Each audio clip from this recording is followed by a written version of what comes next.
नमस्कार, कैसे आप? फिक्र आपकी में एक बार फिर से आपका स्वागत है। मैं हूं आपके साथ निशांत चतुर्वेदी। शुरुआत करते हैं आपकी फिक्र की बड़ी बड़ी खबरों से, यानी कि इस वक्त की ब्रेकिंग न्यूज के साथ। पहली बड़ी खबर आ रही है, दिल्ली में केंद्रीय मंत्रिपरिषद की बैठक जारी। बड़ी खबर, 3 घंटे से मंत्रिपरिषद की बैठक जारी है। पीएम मोदी बैठक की अध्यक्षता कर रहे हैं। दूसरी ब्रेकिंग न्यूज जो बड़ी खबर है, महाराष्ट्र के सीएम एकनाथ शिंदे का बयान, जल्द राज्य मंत्रिमंडल का विस्तार होगा। सीएम शिंदे ने कहा, विकास के एजेंडे के लिए साथ आए अजीत पवार। तीसरी ब्रेकिंग न्यूज, 2 सांसदों पर शरद पवार गुट का एक्शन। प्रफुल्ल पटेल, सुनील तटकरे पार्टी से निलंबित। अजीत पवार के समर्थन में दोनों सांसद। चौथी बड़ी खबर, ममता बनर्जी ने शरद पवार को किया फोन। सूत्रों के हवाले से खबर आ रही है, ममता बनर्जी ने कहा, हम आपके साथ हैं। और इस बीच एक और खबर है कि मैं और टीएमसी के सांसद आपके साथ खड़े, ममता बनर्जी ये कह रही हैं। पांचवी बड़ी खबर, बिहार के डिप्टी सीएम तेजस्वी यादव की बढ़ेंगी मुश्किलें। लैंड फॉर जॉब मामले में चार्जशीट दाखिल हो चुकी है। सीबीआई ने राउज एवेन्यू कोर्ट में चार्जशीट दाखिल की है।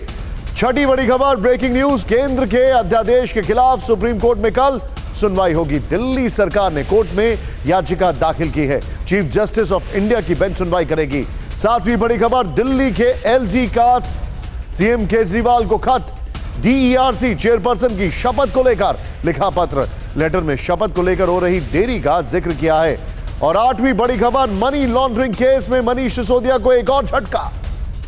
दिल्ली हाईकोर्ट ने जमानत याचिका खारिज कर दी है। दिल्ली हाईकोर्ट ने आरोपों को अति गंभीर माना है। और नौवीं बड़ी खबर, मणिपुर के इंफाल में 2 समूहों के बीच गोलीबारी। शांतिपुर गांव के पास 2 गुटों में फायरिंग हुई है। फायरिंग में कोई हताहत नहीं है। सुरक्षा बल तैनात कर दिए गए हैं। इन सभी ब्रेकिंग न्यूज के बाद अब आपको यह बताना जरूरी है कि आज हमारे कर्टन रेजर में क्या है, कौन कौन सी बड़ी खबरें। पहली खबर आप तो जानते ही हैं, भतीजे की बगावत के बाद आज शरद पवार ने 3 महीने वाले प्लान का ऐलान कर दिया है। क्या है ये, हम आपको दिखाएंगे। दूसरी खबर भी, अजीत पवार गुट और शरद पवार गुट, किसे कितने विधायकों का समर्थन है। एनसीपी विधायकों ने टीवी 9 को क्या बताया, बहुत एक्सक्लूसिव डिटेल है। तीसरी खबर, क्या महाराष्ट्र में अभी एक और शपथ होगा, क्या शिंदे बाहर जाएंगे, ये क्या है, पिक्चर अभी बाकी है। चौथी खबर, शरद पवार हार गए एनसीपी संकट के पीछे उनका ही दिमाग है। कौन है चाणक्य इसके पीछे, इस खबर की इनसाइड रिपोर्ट आपको दिखाएंगे। और पांचवी खबर, महाराष्ट्र में सियासी खेल से बिहार में उबाल क्यों आया है, क्या अब नीतीश की पार्टी भी टूट जाएगी, एक और ट्विस्ट। ये सभी खबरें आपको दिखाएंगे, लेकिन शुरुआत कर रहे हैं इस वक्त की बड़ी खबर। महाराष्ट्र में सियासी भूचाल आया हुआ है। पर्दे के पीछे का प्लान देख रहे हैं आप। चाचा के खिलाफ भतीजे ने बगावत का बिगुल फूंक दिया है। अजीत पवार डिप्टी सीएम तो 8 एनसीपी विधायक मंत्री बन चुके हैं। उधर शरद पवार ताल ठोक कर कह रहे हैं कि 3 महीने में पिक्चर बदल देंगे। अब समझने वाली बात यह है कि आगे क्या होगा।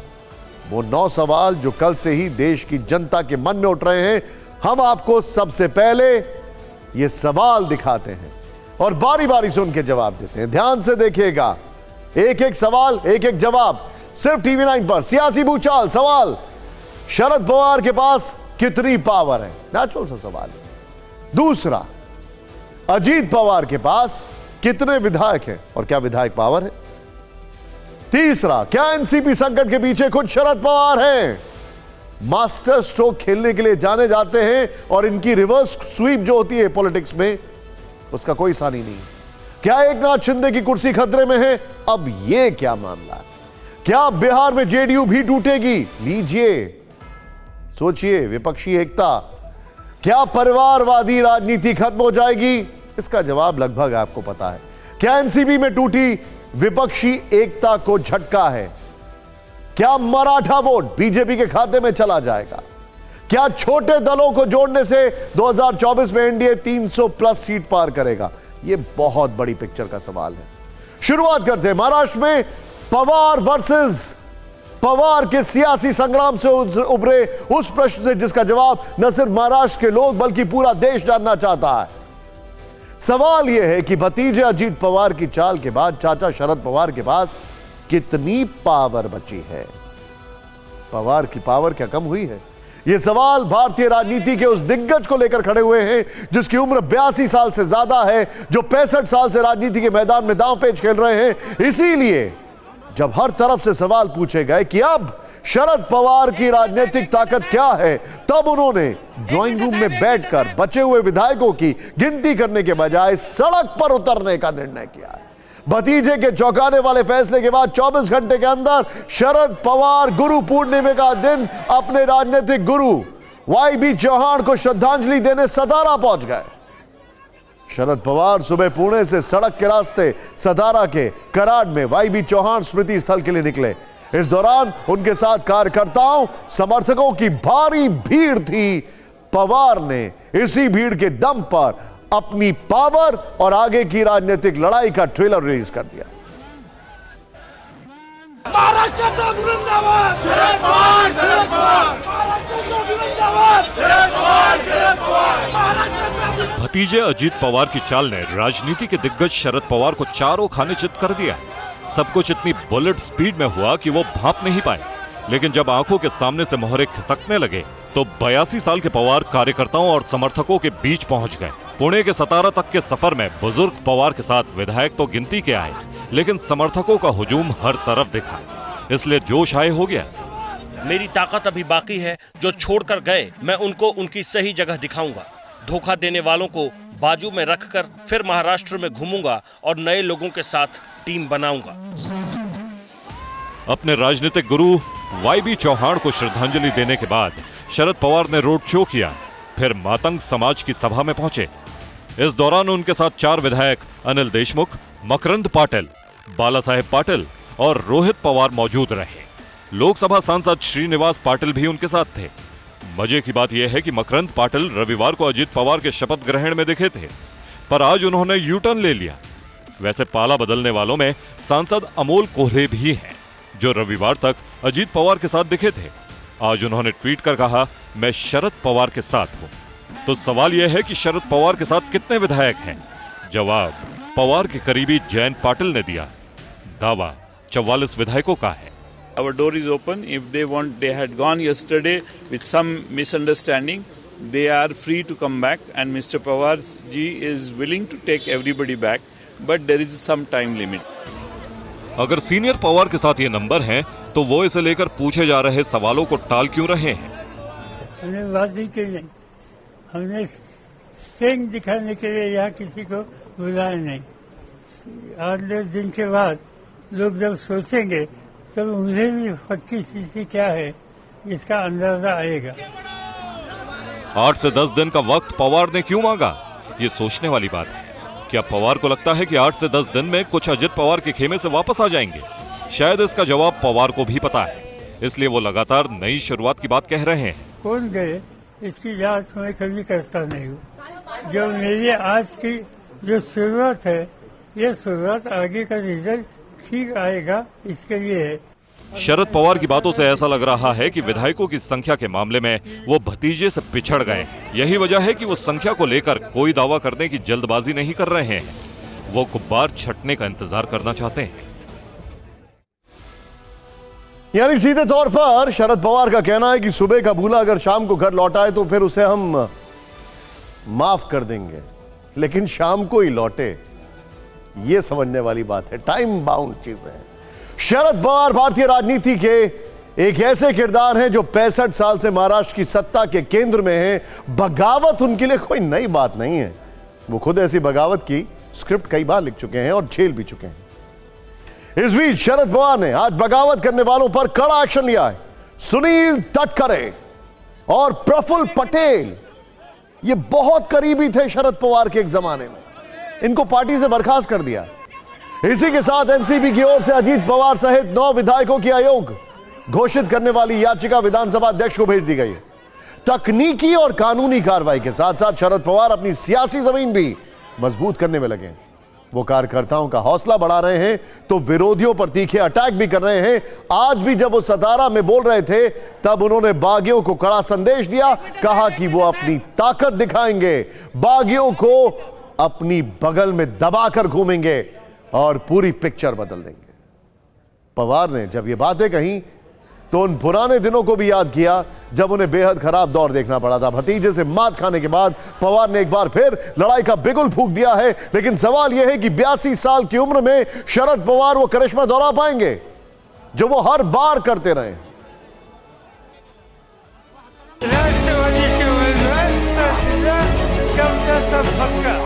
ये महाराष्ट्र के सबसे अनुभवी नेता शरद पवार की वो तस्वीर है जिसने सतारा में वोटों की लड़ाई का नतीजा पलट दिया। तस्वीर 18 अक्टूबर 2019 की है। सतारा लोकसभा चुनाव के लिए शरद पवार ने मूसलाधार बारिश में चुनावी रैली की थी।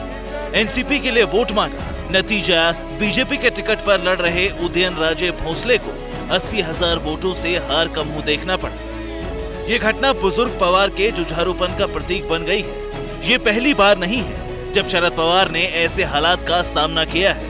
जैसा इस बार हुआ ठीक उसी तरह 23 नवंबर 2019 को अजीत पवार ने बगावत करके डिप्टी सीएम पद की शपथ ले ली थी।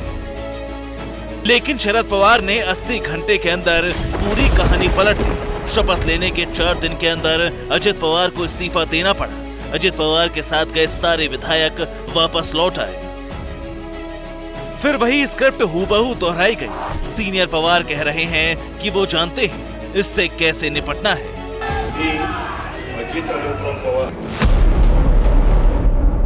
कभी कम हो जाती है, कभी चुने हुए साथी छोड़ जाते हैं। और मुझे खास एक्सपीरियंस ऐसे चीजों के बारे में 2-3 बार हुआ है। और मुझे खुशी इसकी है कि जब ऐसी स्थिति का सामना करने की स्थिति मुझ पर आ गई, चुनाव होने के बाद लोगों ने मेरी जो नीति थी उसका समर्थन दे दिया। सतारा से मुंबई लौटे पवार का भव्य स्वागत हुआ। इस वक्त की बड़ी खबर, आज सुबह सतारा गए थे शरद पवार। अब सवाल यह है कि क्या शरद पवार के साथ सिंपैथी वेव है? यह सोचने वाली बात है। भव्य स्वागत हुआ है, यह सोचने वाली बात है।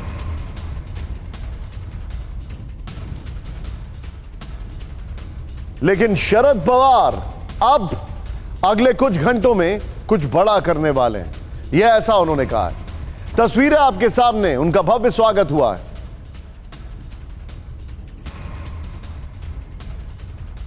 सतारा गए थे, जब वापस लौटे तो ये देखिए तस्वीरें।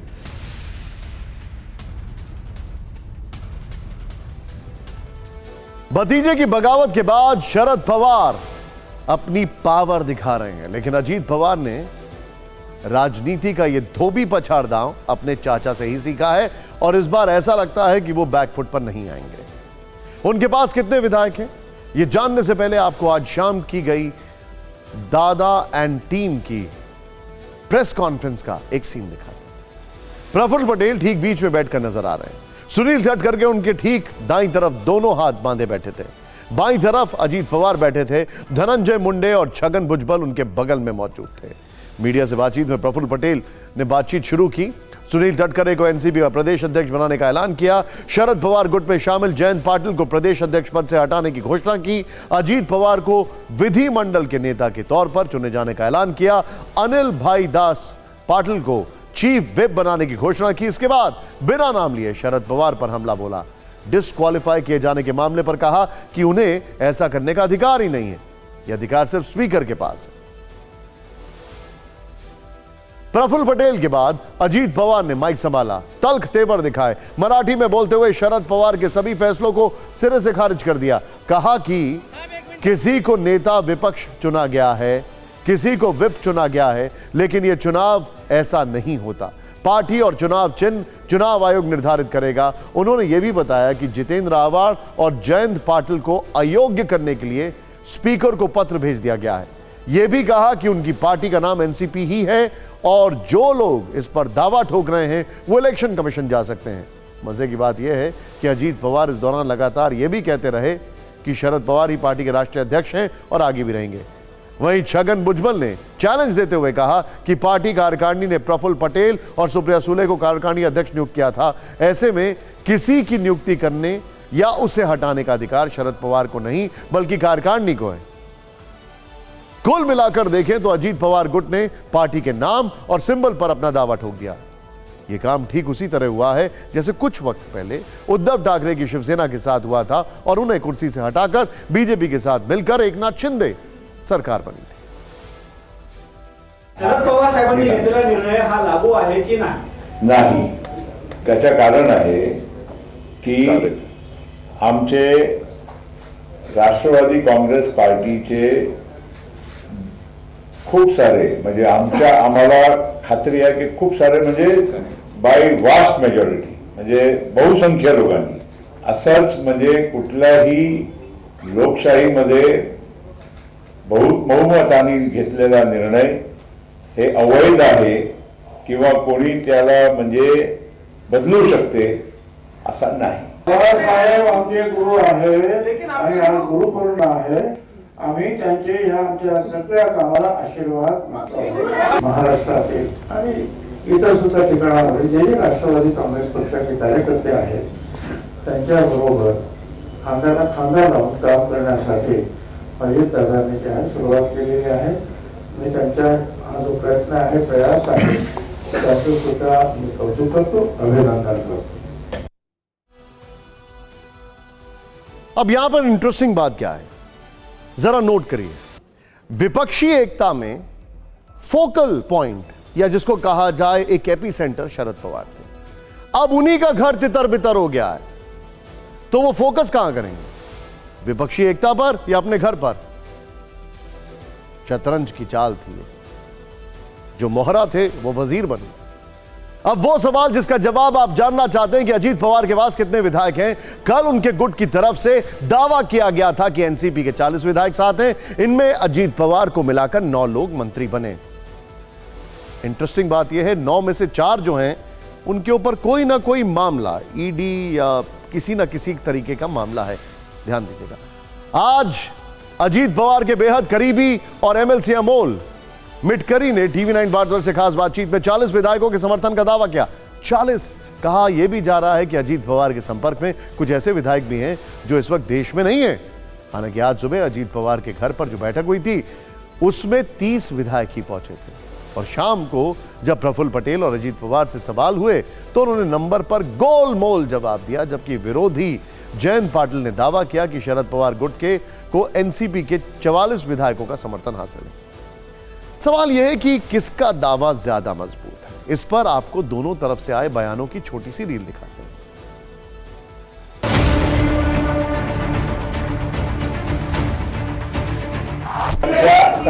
संख्या आता बघा, पक्ष आहो म्हणून आम्ही संख्या सांगत नाही. जे लोक क्लेम करत आहे त्यांनी सांगावं की त्यांच्याकडे किती. आम्ही म्हणजेच पक्ष आम्ही सगळ्यांनी त्या पद्धतीनं पुढे आम्ही चाललेलं. आमदार महोदय आम्हा लोकांच्या बरोबर आहे.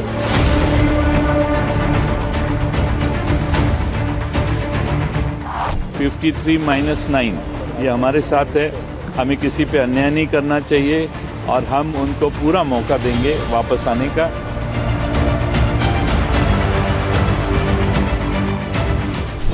चालीस विधायकों का समर्थन एफिडेविट करके राज्यपाल महोदय को देने के बाद ही वहां पे शपथ ग्रहण समारोह हुआ.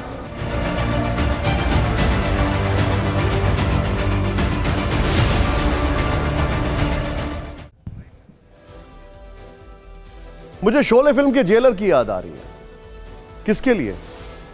बिल्कुल भी नहीं, आप बिल्कुल गलत सोच रहे हैं। ना शरद पवार के लिए, ना उद्धव ठाकरे के लिए, बीजेपी के लिए। आधे उधर से आओ, आधे इधर से आओ, लेकिन जो यहां पर हैं वो क्या करेंगे, सोचने वाली बात है। बीजेपी के अंदर क्या कुछ चल रहा होगा, सोचने वाली बात है।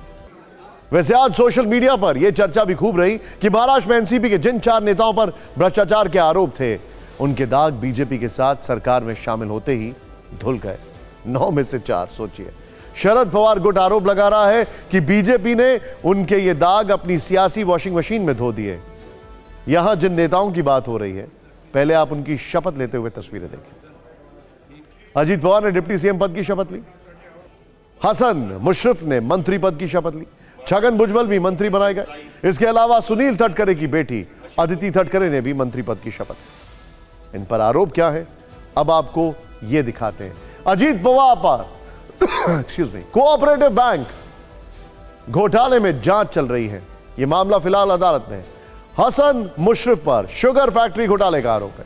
11 जुलाई तक अंतरिम जमानत पर है। छगन भुजबल पर ठेके में 100 करोड़ के हेरफेर का आरोप है। वो 2 साल जेल में रहे, अभी जमानत पर है। और सुनील तटकरे पर सिंचाई घोटाले में शामिल होने का आरोप है। एसीबी ने 2017 में कोर्ट में चार्जशीट दाखिल की थी। उस चार्जशीट में सुनील तटकरे का भी नाम है। सुनिए इस मुद्दे पर आज कैसे वार पलटवार हुआ।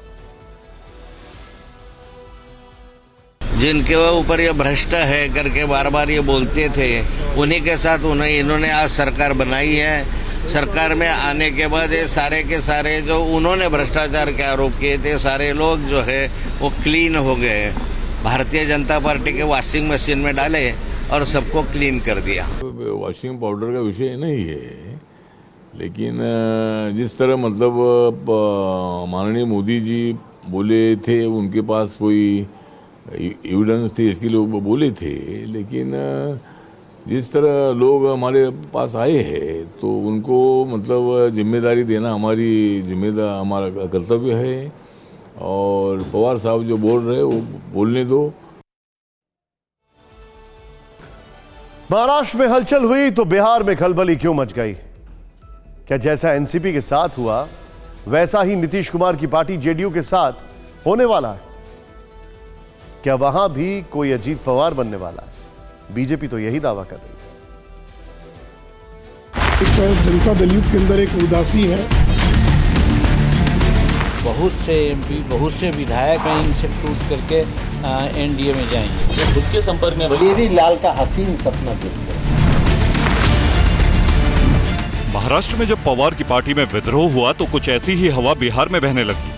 बीजेपी नेताओं ने डंके की चोट पर ऐलान कर दिया कि अब नीतीश कुमार का भी खेला होने वाला है। माहौल ऐसा बनाया जा रहा है कि जेडीयू का गेम अब ओवर होने वाला है।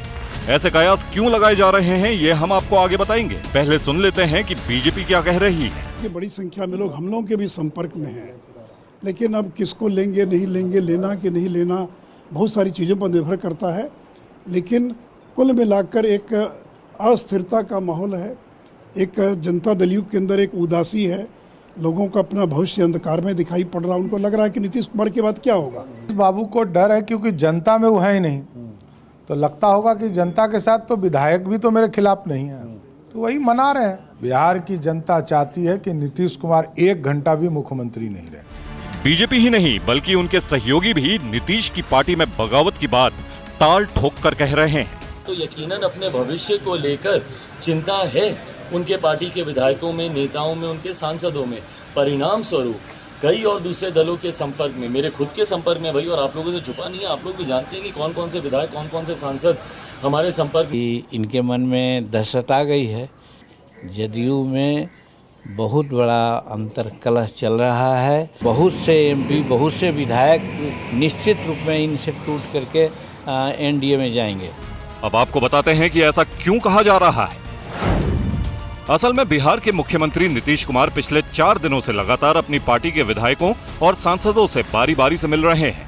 आगे वो पार्टी के पदाधिकारियों से भी मिलने वाले हैं।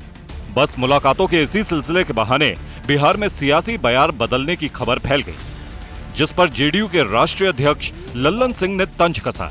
लालू प्रसाद यादव भी बचाव में उतर आए। सुशील मोदी जी मुंगेरी लाल का हसीन सपना देखते रहते हैं। कोई सीरियस आदमी अगर कोई बोले तो उसका सीरियस जवाब दिया जाता है। हम भारतीय जनता पार्टी के केंद्र के राज्य के नेतृत्व को चुनौती देते हैं कि इस तरह की नापाक और डकैती डालने जैसी घटनाएं वो बिहार में करके दिखाएं। आपको बता दें कि आरजेडी के साथ नीतीश कुमार के जाने के बाद से ही जेडीयू में बगावती सुर सुनाई देने लगे थे। उपेंद्र कुशवाहा ने इसे आधार बनाकर अपना अलग रास्ता चुन लिया था। आरसीपी सिंह भी साथ छोड़ चुके हैं। ये वो नेता हैं जो पहले से जेडीयू में भगदड़ मचने के दावे करते आ रहे हैं। आज से कई साल पहले कांग्रेस के विरोध में जो होता था उसके लिए एक बात विशेषज्ञ कहते थे, अब वो बीजेपी के विरोध में जो है उसके लिए कही जा रही है, और वो ये है कि united we fight but divided we rule. अब बिहार में विधानसभा का गणित भी समझ लीजिए। राज्य में आरजेडी, जेडीयू, कांग्रेस और लेफ्ट वाले महागठबंधन की सरकार है। 243 सीटों वाली असेंबली में बहुमत का आंकड़ा 122 है। बीजेपी गठबंधन के पास 82 एमएलए हैं, जबकि आरजेडी के पास 79 और जेडीयू के पास 45 विधायक हैं, यानी जेडीयू में टूट के लिए 2/3 यानी 30 एमएलए चाहिए। चर्चा है कि नीतीश के कुछ विधायक और सांसद आरजेडी के साथ गठबंधन से खुश नहीं है। ऐसे नेताओं पर ही बीजेपी की नजर है, जिनके भरोसे पार्टी ऑपरेशन लोटस का दम भर रही है। एक तरफ बिहार में ऑपरेशन लोटस की चर्चा, तो दूसरी तरफ चर्चा इस बात की भी हो रही है कि क्या देश से परिवारवादी राजनीति खत्म होगी, क्योंकि महाराष्ट्र में 2 साल में 2 राजनीतिक परिवार कमजोर हुए और बिखर गए। दोनों ही मौके पर पार्टी के अंदर से ही आवाज उठी और सियासी तूफान खड़ा हो गया। आखिर ऐसा क्या हुआ और ऐसा क्या है जो परिवारवादी पार्टियों के अंदर से ही आवाज उठने लगी? जिन परिवारवादी पार्टियों के नेता बड़े बड़े वादे की गारंटी दे रहे थे, वहीं बारी बारी से बिखरने लगे। ऐसे में सवाल एक और है कि क्या परिवारवादी पार्टियों के कमजोर होने का लाभ बीजेपी उठाएगी? ये रिपोर्ट देखें। आपको गांधी परिवार के बेटे बेटी का विकास करना हो तो फिर कांग्रेस को वोट दीजिए। आपको मुलायम सिंह जी के बेटे का भला करना है तो फिर समाजवादी पार्टी को वोट दीजिए। अगर आप लालू परिवार के बेटे बेटियों को उनका भला करना चाहते हो तो आरजेडी को वोट दीजिए। आपको शरद पवार जी की बेटी का भला करना हो तो आप एनसीपी को वोट दीजिए। जब पीएम मोदी ने गारंटी दी कि परिवारवाद पर स्ट्राइक होकर रहेगी, तो कई दलों के नेताओं के दिल कचोटने लगे। देश के कई बड़े सियासी परिवारों को डायरेक्ट चोट लगी, क्योंकि पीएम मोदी ने कहा परिवारवाद यानी घपला घोटाला, वंशवाद मतलब भ्रष्टाचार और मोदी मतलब परिवारवाद पर एक्शन की गारंटी। अगर उनकी घोटाले की गारंटी है तो मोदी की भी एक गारंटी है।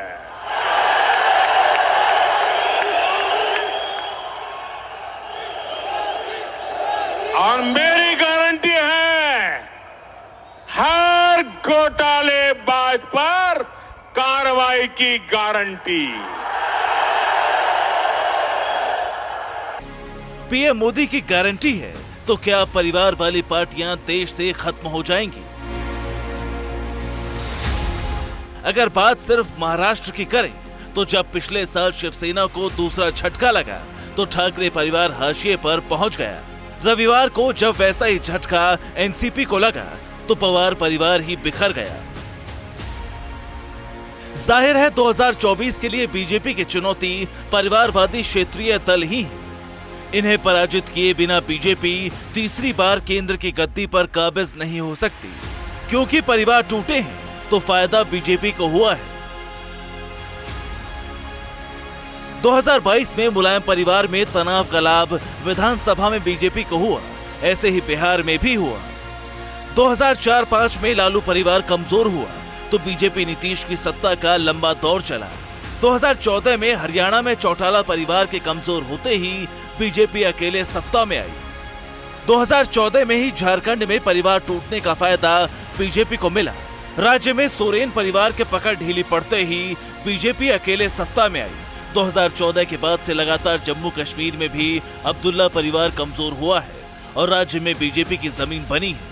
अब महाराष्ट्र में ठाकरे और पवार परिवार कमजोर हुआ है। इसका सीधा लाभ बीजेपी को अगले साल 48 सीटों पर मिल सकता है।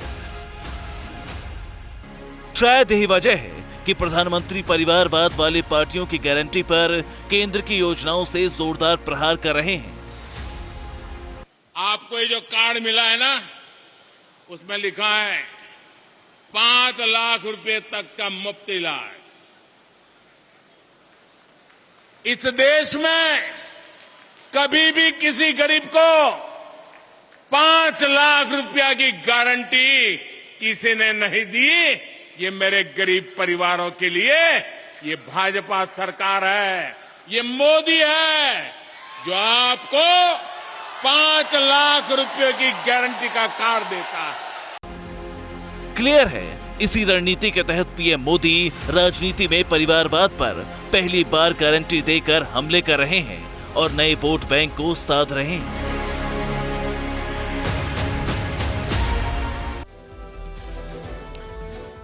परिवारवाद के जो आरोप लगाते हैं उन्हीं के अंदर परिवार समाते जा रहे हैं टूट टूट के।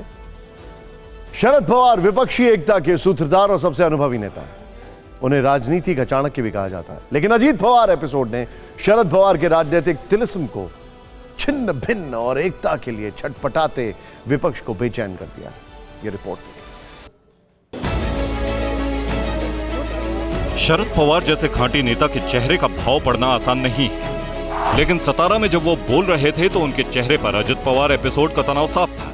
ये गोभी बिगड़ी नहीं, ये राहुल ही है।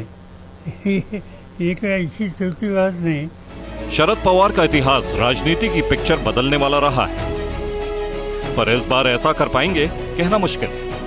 तनाव अगर सीनियर पवार को है तो बेचैनी उनके विपक्षी साथियों में भी है। अजित पवार के संडे सरप्राइज के बाद अब तक शरद पवार को सोनिया गांधी, राहुल गांधी, मल्लिकार्जुन खड़गे, ममता बनर्जी, नीतीश कुमार, एमके स्टालिन जैसे तमाम दिग्गज विपक्षी नेता फोन कर चुके हैं। सवाल है क्यों? आखिर क्यों विपक्षी नेता रविवार से लगातार शरद पवार को फोन लगा रहे हैं? क्या उन्हें भी लगने लगा है कि ऑपरेशन लोटस का अगला नंबर उनकी पार्टियों का है? क्या ऑपरेशन लोटस विपक्षी एकता के रास्ते का सबसे बड़ा रोड़ा है? लेकिन ऐसी आशंकाओं से सभी इनकार कर रहे हैं। शरद पवार का कुछ उनके ऊपर असर पड़ने वाला नहीं है। कौन एमएलए कहाँ गया नहीं गया, शरद पवार एक हैसियत है, एक ताकत है। उस ताकत को हिलाने का नरेंद्र मोदी ने कोशिश किया, ये सब फेल हो जाएगा। जितने भी दल हैं, हम सब दल मिलकर कोशिश यही कर रहे हैं कि बीजेपी देश से हटे। बीजेपी का हटना देश के हित में, संविधान को बचाने। सियासी दल इनकार भले करें, लेकिन सच है कि तोड़फोड़ की आंधी में उनका घर भी महफूज नहीं है। देखिए, एक बात को कोई डिनाई नहीं कर सकता है कि शरद पवार नेशनल पॉलिटिक्स की ओर फोकस कर रहे थे, विपक्षी एकता के लिहाज से भी। अब उनको वापस स्टेट पॉलिटिक्स पर फोकस करना पड़ेगा। पहले सबसे बड़ा सवाल यह है कि क्या यह पूरा खेल 2024 के लिए खेला जा रहा है? क्या एनसीपी का टूटना सिर्फ ट्रेलर है? इस गेम को समझना जरूरी है कि आखिर बीजेपी कहां कहां और क्यों छोटे दलों को जोड़ने के प्लान पर काम कर रही है। बीजेपी के दिग्गज लगातार अपने भाषणों में 300 प्लस सीट का नारा बुलंद कर रहे हैं। 48 लोकसभा सीटों वाले महाराष्ट्र में पहले शिवसेना टूटी, फिर एनसीपी बिखर गई। 40 सांसदों वाले बिहार में हिंदुस्तानी अवाम मोर्चा, चिराग पासवान और एलजेपी बीजेपी के साथ हैं, जबकि वीआईपी पार्टी के जुड़ने की अटकलें हैं। 17 लोकसभा सीटों वाले तेलंगाना में बीआरएस का झुकाव भी बीजेपी की ओर दिख रहा है। तो आंध्र प्रदेश, जहां 25 सीटें, वहां चंद्रबाबू नायडू के हाथ मिलाने के संकेत हैं। पंजाब में अकाली दल के साथ गठबंधन संभव है, वहां 13 सीटें। उत्तर प्रदेश, जहां से 80 सांसद चुनकर आते हैं, वहां अपना दल, सोनेवाल और निषाद पार्टी साथ है। केंद्रीय गृह मंत्री अमित शाह भी लगातार अपने भाषणों में बीजेपी के मिशन 300 प्लस का जिक्र कर रहे हैं। 30 जून को राजस्थान के उदयपुर में उनकी जनसभा है, जहां उन्होंने न केवल मोदी सरकार के 9 साल के काम गिनाए, बल्कि 2024 में सीटों का आंकड़ा 300 के पार जाने का दावा भी कर दिया। मैं देश भर में घूमकर आया और देश भर में मोदी जी के लिए जो समर्थन देखा है, ये निश्चित है कि 2024 में फिर से 300 सीटों के साथ नरेंद्र मोदी जी प्रधानमंत्री बनने जा रहे हैं। लेकिन इस वक्त एक बड़ी खबर आ रही है। अब से थोड़ी देर पहले प्रधानमंत्री मोदी मंत्रिपरिषद की मैराथन बैठक जो थी उसमें थे, और वो बैठक खत्म हो गई है। बैठक करीब 5 घंटे तक चली है। मीटिंग के बाद प्रधानमंत्री नरेंद्र मोदी ने ट्वीट किया। प्रधानमंत्री ने लिखा, मंत्रिपरिषद की बैठक सार्थक रही। बैठक में सरकार की नीतियों को लेकर विचारों का आदान प्रदान किया गया।